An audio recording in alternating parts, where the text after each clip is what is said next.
A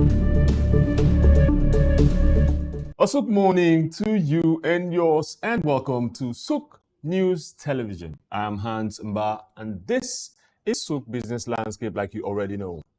Here we take a look at headlines across the world, discussing from business publications, looking at the ones that appeal to you, the ones that don't, and the ones you just choose to discard. As my previous host would let you know. Extra, read all about it. Together we're here with look at those headlines and engage with us. Please do engage with us with the hashtag SBL. We'll take a short break and go get some very warming coffee. And when we return, we'll dive right in. Stay here.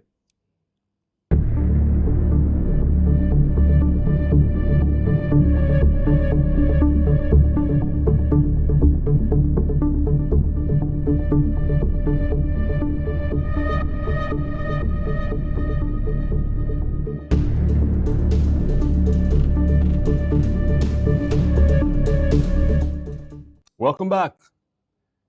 Right on to it. Business Day Nigeria. I got you with that, right? I got the amazing guests that you all been expecting. That showed up on Monday, and I saw the smiles on your faces without looking at your faces. It's none other than Dr. Osamhanze, the one, the only Dr. Osamhanze. How you doing, sir? Ikenna, pleasure. Always good to see you. Great Nigeria. A SOUQ Nigeria. And I want to say congratulations for the 64th independent anniversary. Yes. Congratulations to you too. We have come this far. And we'll keep going. It can only get better. Will. In our lifetime, great Nigeria. I love your ensemble. The blue is bluing. Thank you. Yes. Chelsea is winning. You had to go there. No, please. No. Let's not do that. Business Day, let's jump right to it. Nigerians can't find peace despite growing security budgets. Nigerians can't find peace despite growing security budgets. Military budgets have grown from a whopping 1,900% since our independence. Data tech needed to fight crime. Experts tell security chiefs. We're complaining, we're in pain, Doc. Well, I think I heard something that was really very fundamental yesterday. I think it was on the platform. Okay. It was Charles Omole who was speaking, and he said something that was very profound. The adaptive challenge of the Nigerian situation. And one of the things that he actually mentioned was the fact that majority of Nigerian issues are not really very technical.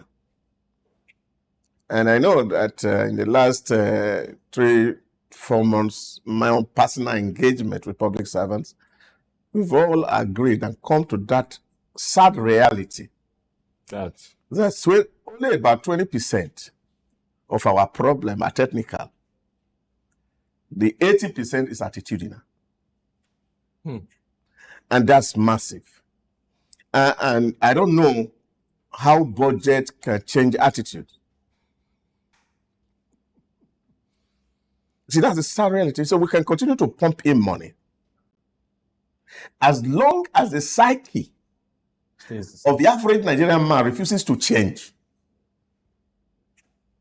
we will be moving in the same circle. So invariably, data and tech would not even play any role. Oh yeah, so the truth is, I've had situations before where we put CCTV to monitor an environment, and some people go there and use stick to push it away. So it will be facing somewhere else. Somewhere else. And then it becomes a blind spot. Because at best, like Professor Jim Collins says, technology is only an enabler. It's not the real solution. Right. So the real solution is still in humans. I was saying to somebody yesterday, the tragedy we find ourselves where we have to face this security challenge when we are not even at war with ourselves. There's no known war that we are fighting. Perhaps the war is it. And I was With telling ourselves. my wife yesterday, and I said, look at it. Israel is fighting Iran, Lebanon, Syria. Russia is wading in on the other side. The US is wading in on They are this still in side. the farm. Even with the rocket flying. Wow. Ukraine fighting war. They are still producing grains. Why is our own different? And I think this is where we really need NOA to swing into action. Well, I think it's even beyond NOA. Because if we're talking about dealing with leadership problems at all levels, whether it's at the family level, at the social structure levels, say school levels, talk about religion, circles, employment level, and leadership is failing at every level, it will be very difficult really to see the impact of what budget is doing on the life of the average citizens. And I think this is what the sad reality here is. Yet, we are putting more money to do defense. You can only procure as much ammunition as you can. Take, for example, we can look at it in terms of numbers. Over 200 million people. How was the number and the size of our police people?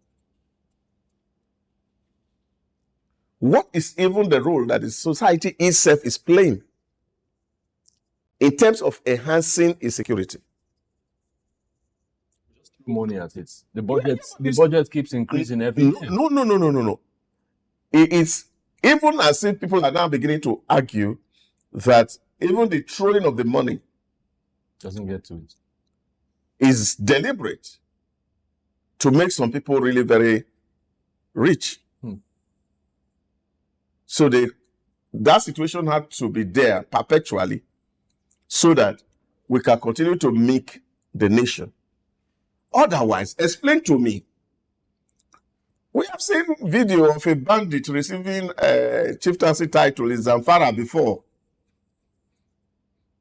with police guard. It's sad.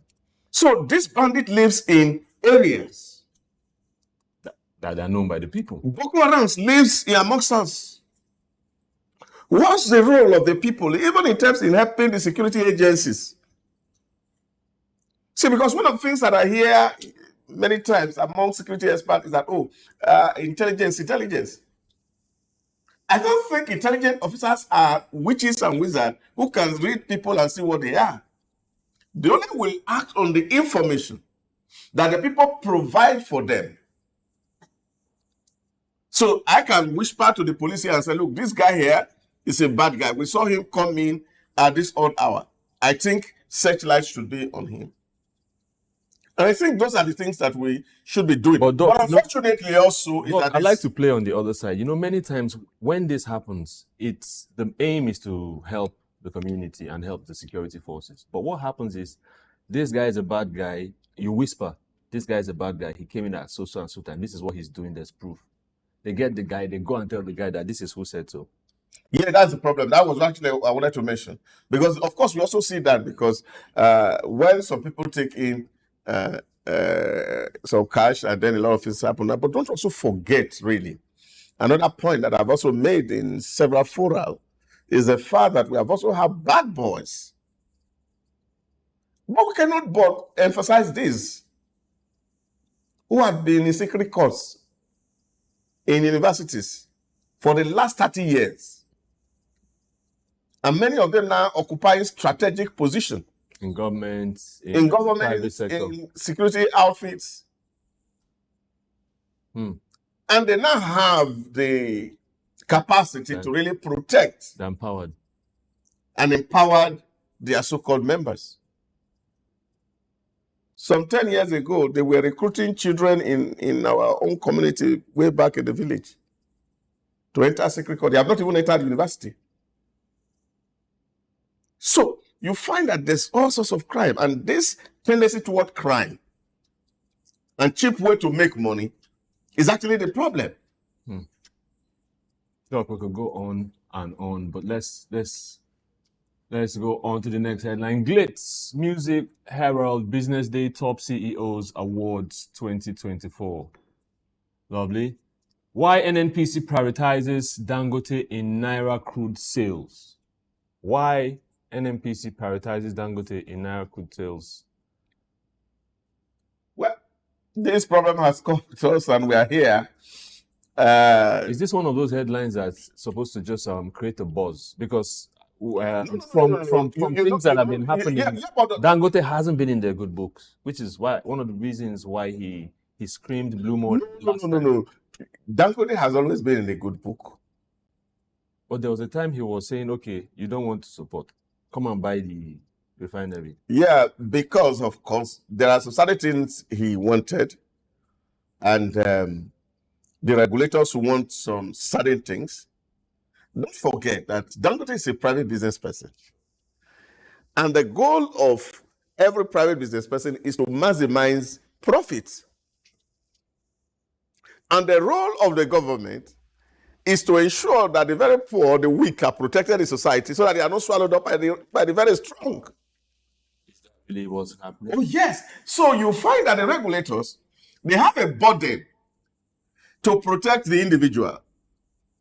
If you allow the private sector to drive and they tell you they can sell petrol at 5,000, they really don't care. But who takes into account the interest of the poor man? But if the interest of the poor man are still considered, we're still buying at 1,000. No. At 900. Let not go into the pricing debate. But what I'm trying to say to you is this: that the regulator need to protect the weak against the power of the strong. It sounds like textbook. It's not a textbook, and that is what government does every day. So what government is trying to do is to say, how do we create that environment where product can appropriately be priced such a way that the investor is not making losses and the common man is not paying through his nose. So it was that dilemma that really created that boss you saw. So what I was saying, okay, if you want me to do all these things, so you give me free hand to do what I want to do, come and say, oh, we can't give you all the free hand. We still need competition in this environment. And this is what it is. We have obligations to other people, and so we cannot prioritize you over every other person. But you see, we need to clarify some certain things here. Somebody was asking me yesterday, oh, do you mean that if now Dangote said he's going to be buying crude in Naira, would that mean price go down? I said, no, not necessarily. What that means is that it reduces pressure on the forest market. So which means if Nigeria is selling crude to Dangote in Naira, Dangote will not be under pressure to look for dollars. Can trade. And therefore, other business people who are doing importation and exportation can find dollar to use. And then that can bring some level of stability to the forest market. Right. So I think that's what it is. So here we are looking up to Nigeria now selling crude to Dangote at using Naira. But don't forget that crude oil is an international commodity. It's valued at the international currency, which is the dollar. The dollar. Right. So what that would mean is that even if you sell crude to him today, it will only mean that the Naira equivalent of the dollar value is what Dangote will pay. So that doesn't necessarily mean that the pricing is coming down. It simply means that we are freeing up more foreign exchange for other people, other sector, for the smaller manufacturer people to be able to access, and then of course this market determination of the price of the dollar will become stable to some extent. I think that is what it is. Yes, that's what it is. And also the next headline here speaks a bit to what we were just talking about, Doc. Again, protesters demand improved living conditions for Nigerians. Catch that on page 8. Doc, is still where it is. Everything seems to be going up. Everything has gone up. How are the people coping? We're having conversations like yesterday. Someone was saying that it's just spoiling for dislodging of the stability of things. It's like one is just waiting to just strike a match. Like that's how it will start. Let's not even glorify what people are doing on the streets. Transportation is up. But let's not glorify. Petrol is up. Let's not glorify what people are doing on the streets. Let's not glorify it. No, it's not being glorified. It's just discussions that are happening in pockets. When we are talking about government improving the living standard, we are talking about the workers. Many of the people who were in the street yesterday, they are not workers. They don't work for government. So they don't have a business being on the street asking for good living standard. Who gives you a good living standard? It's the person you work for. So if you don't work for government, how will government give you a living standard? This is a question. You see, because you are in the street and you are vague, because your request does not make sense to any human being. And we know really here in this country that if government increases prices today, what happened? It will also rebound on the inflation rate and things like that. Because as government is increasing wages for its worker, the market women, they are also charging excess and extra. Now, all this creates a lot of problems. So this requires a lot of management. Now, what I feel people should be doing is to be very clear on some certain things. What do they want government to do? What exactly are you asking government to do? Take, for example, we can say, okay, we are meeting government that in terms of pricing,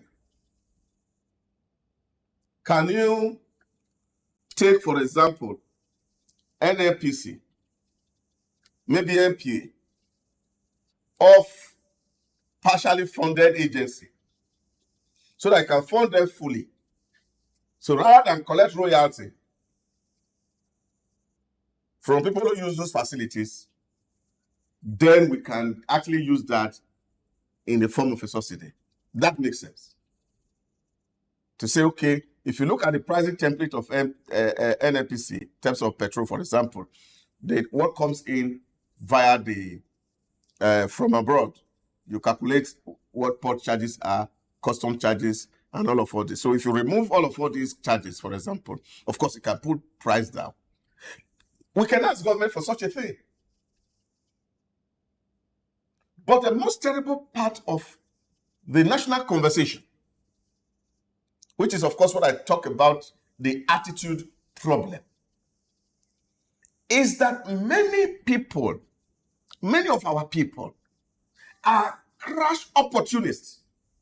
You see a downfall driver who drives into a bus stop and meets an army of people waiting for a bus. What happened? The fare changes. On the spot. So then there need not to be any intervening variable. So as soon as he comes to the bus stop and he sees so many people standing and waiting, if the fare is naturally 500, he tells you it's 1,000. If you don't enter, get out. So that attitude of a Nigerian man has to be also dealt with. Because that's also responsible in part for the prices that we are talking about. Because many of the things that we talk about, you see, for example, the price of oil increases by 5%, and then transportation increases by 100%. How do you justify that? It's part of the problem in the conversations I was talking about. So these are the things that we really need to sit down and look at, that we be our brother's keepers. And we are not taking undue advantage of ourselves and then blame government for our bad behaviors. Right. Thank you, Doctor. Don't blame your bad behavior on anybody but yourself. We're on to Financial Express in Bangladesh, Asia.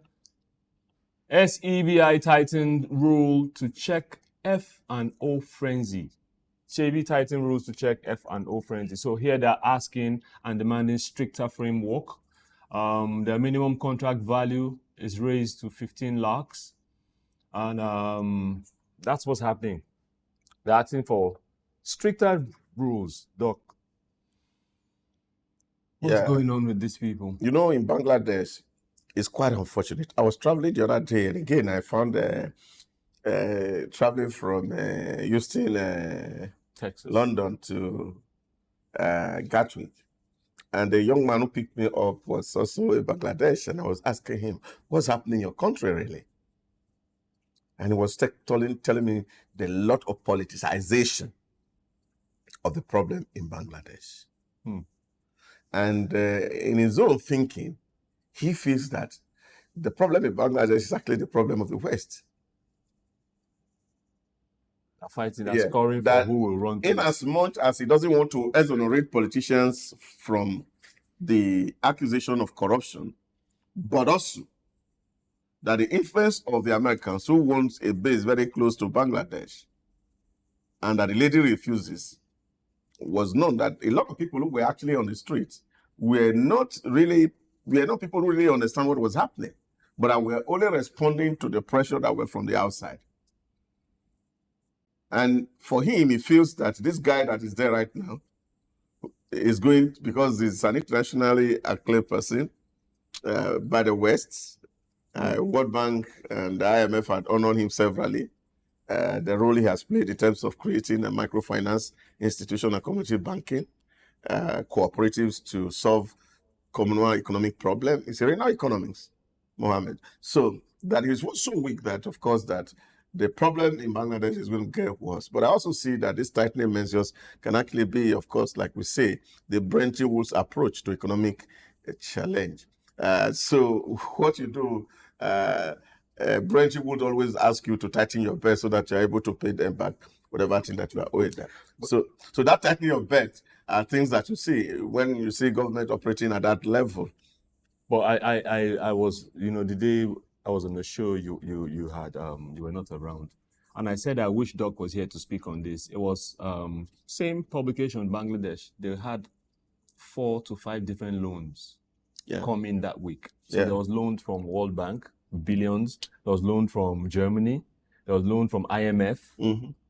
So I was like, why all these loans? Yeah. Especially if Bangladesh is doing as well as it's purported to be doing. Well, you understand the psychology of a banker. The banker wants to give you loan as long as you're able to collateralize it. And that's what makes their life going. If you are earning money, you get something. In short, I remember in my meeting in one of these you get something we had. You see, this guy from the National Assembly was giving us a very real life scenario. He was thinking about why we are living beyond our means. He said, for example, if you win election today, you have not even started to earn. All the banks will be rallying around you to give you loan.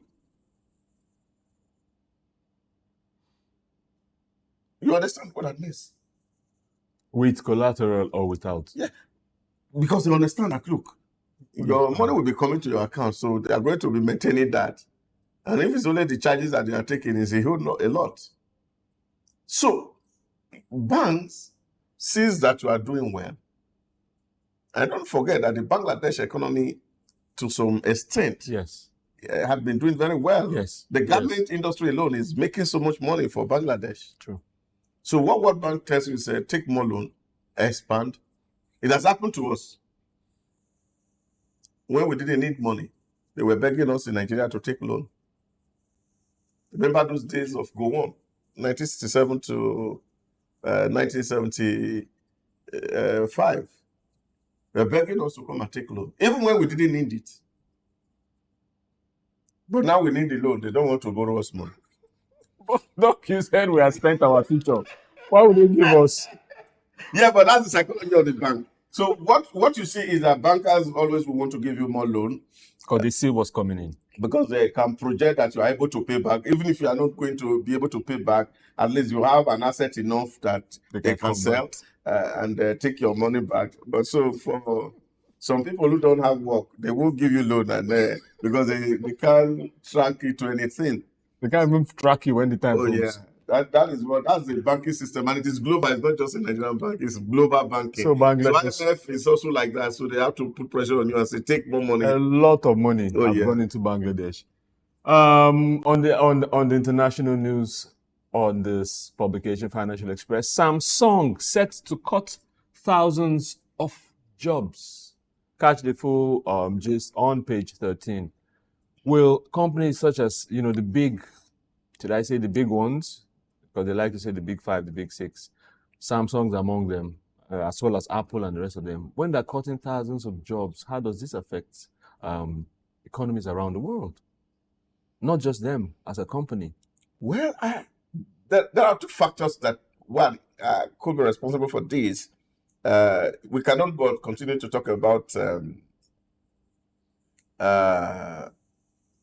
job losses, especially with the advancement in the AI technology. And if it's for good reason, then that's okay. But but see, AI technology will make a lot of jobs to be obsolete. And except people retool or reskill, they will be completely irrelevant in the scheme of things in an AI world. We must take that technology is changing the dynamics of play. And that's why really we must also engage with our youth to understand these changing scenarios and then be able to plug themselves, adapt into the work of the future. So this for me is quite very, very fundamental. So when you look at it from that technology perspective, you see that it will be just reasonable for a profit-driven company to put more money where they should be in terms of research and development than engage people who would not be useful. Now, the second part of the conversation is also the growing poverty across the globe and the inability of people to be able to buy luxurious items and things like that. So what that means is that your profit projections on an annual basis, you are not able to meet it. And what do? You have to retrench. Yeah, you have to resize and ensure that you are not having too much overhead that it dips into your profit, and then shareholder funds are almost at a loss. So all these are economic calculations that, of course, will shape the future of work. And I don't think any whether big or small, will be left out. So I think we're going to sweep across board. So what that means is that the companies need to do a lot of study of its environment. You have to look at your social environment, your legal environment, look at the economic environment, look at your political environment. They call it PESTA in management. So you have to study this various level of environment and understand how you are going to play so that you can really remain competitive. So I think it's wisdom for every business person to look at your environment, study it really terribly so that you don't get into murky waters. Right. Still on this publication, but we will move on to Kenya, back to East Africa. Business Daily. Banks offered bond swap as KQ misses 19 billion shillings loan deadline. Banks offered bond swap as KQ misses 19 billion shillings loan deadline. The airline bets on the debt swap, to attract strategic investor. I don't know if it's just one person because they're talking about strategic investor one. Cash crunches and forces Treasury to issue 6.5-year bond, and things get more murky. As it's, you have to borrow more money. Anytime you hear a raising of bond by government, is You want to take more money from the When you public. see loan Yeah. and bond in Yeah. one headline, Oh yeah, that is what it is. So every time you see a government raising bond, what that means is that looking for money. it's borrowing money from private citizens, and so people invest in bond with a promise that they are going to pay back in the future. So it's part of the instruments for financing. We can't take that away. But the ability of this thing to continue to secure real profit, as it were, is also something that people have to also think about. The investing public, would they see it as profitable? What's the margin if you compare with what the bank rates are in terms of interest in deposit and the rest of it? And that also will determine whether there will be subscription. But Doc, isn't it strange that there's been loans? Each time you hear loans, it's Kenya in Africa on a news. It's not just Kenya. Take for example, if Most of our I followed headlines- the conversation yesterday on the presidential address during the independence celebration, one of the gains that was celebrated was that in the last 16 months, we have been able to reduce our debt service ratio from 97% to 68%. You know what that means? Tell us. That 16 months ago, 97% of all the total money that government earns is used to service debt alone. So which means only 3% of all government revenue was free to pay worker salary, construct road, and do other overheads. And other capital projects as case may be. So, but the president was saying, no, right now, we are able to free up to about 32%. Yes. And that's a lot. That's really a lot in 16 months. Huge. Yes. And so, while like somebody was saying, I said, what was the achievement? I said, that's a massive achievement. That you have been spending 97% of your earning to service debt alone now. That's everything. Yeah, 3%. You have freed up about 38%. They have done well. So kudos. So this is a story around Africa. So if you use everything that you have to service your old debt, how do you pay your staff? There's a pressure to build infrastructure. How do you meet that pressure? You have international obligations. How do you fulfill them? The only way to go is to continue to borrow. That's scary, Doc. It's very, very scary. So this next headline also speaks to that, but on another angle. Hustler loans. State targets defaulters. M-Pesa airtime. So 13 million hustler fund defaulters will have their M-Pesa accounts and airtime raided by the state in order to recover 7 billion that's owed. Wow. It's so desperate that it's not just your account, airtime. Yeah. So if you load your phone, they're taking the money from there. Yeah, If you buy data, you're taking the money from there. But you see, And these are the loan defaulters. It's also one of the problems, really, the risk that bank also think about, that the rate of a loan in Africa is really very high. It is. Because the default rate is also very high. Now, you can imagine the number of people that you're calling defaulter here. So, which means these guys are taking loan. And just walk away. Yeah, but my real worry here is the fact that the institutions that are giving loan don't want to do due diligence. Even before the loans. In terms of looking at the papers and the books of those who are seeking loan to see whether there's a prospect in whatever thing that they want to do. You know, recently I had some challenges, in the social sector where you have people say, oh, I need loan to support my business. And I asked, okay, young man, you see, you lent some loan to support your business. No problem, we can give you loan. But you come and tell me how you're going to pay back. And it became a very serious sin.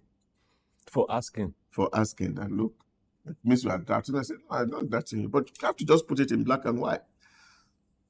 Yes, I'm going to give you 5 million naira, for example. If I give you 5 million naira and you promise to pay me back in 6 months, How? Tell me what you are going to be doing in 6 months that will generate the 5 That billion. guarantees it's coming in. So that me and you will be able to see that you are not just paying me back and then the business is dying. But at that time that you paid me back, the business is still running. Because the goal is really not to prioritize your paying me back. The goal actually is to see that, yes, we are giving you loan, and then you are able to continue to do the business On your own.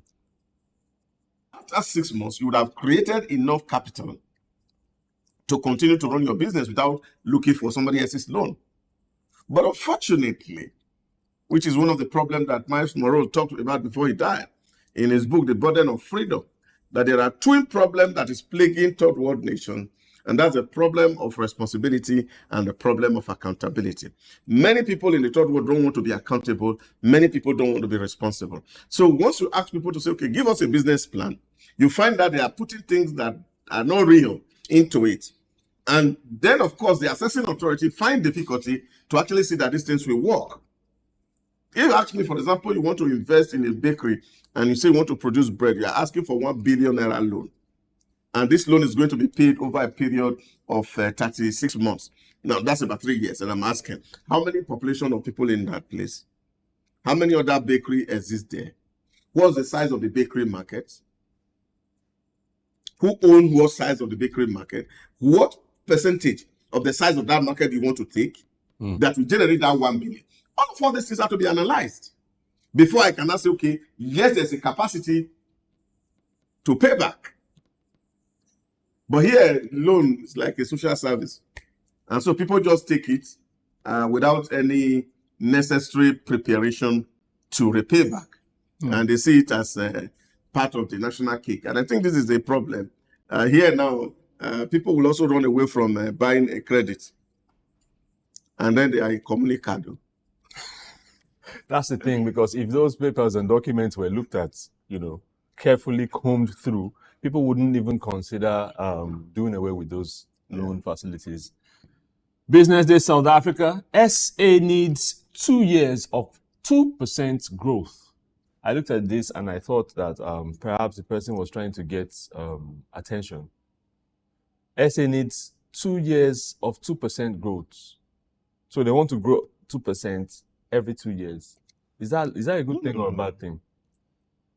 No, for them to be able to balance up, saying that if your economy is growing at 2% annually for the next 2 years, then you can find some certain things. 2%? Yes, that's massive.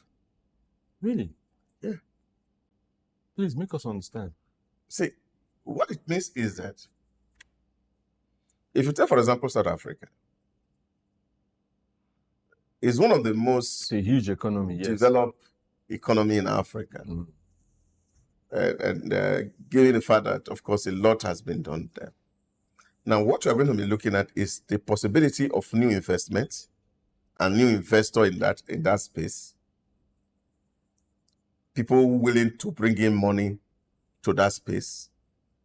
People who want to invest in that space, what profit that is going to be made in the year. So 2% is massive. Wow.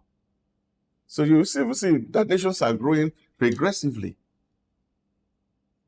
And so that's why you say when they say economy is in recession, that in 4 quarters, you have consistently regressed.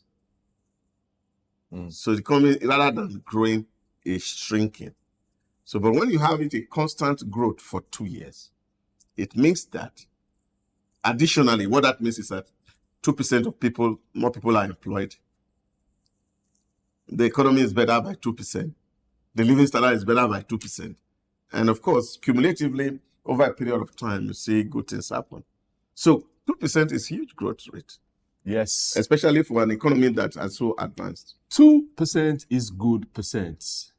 SOUQ Business Landscape comes to an end here. We will join you again. Bring your fresh sets on Friday. My name is Mbah. Stay tuned on SOUQ News Television for more programming, as at 8 o'clock you would join us for early exchange. Thank you, Doctor, for being here. Always a pleasure. Always a pleasure. All right, have a lovely morning. See you soon.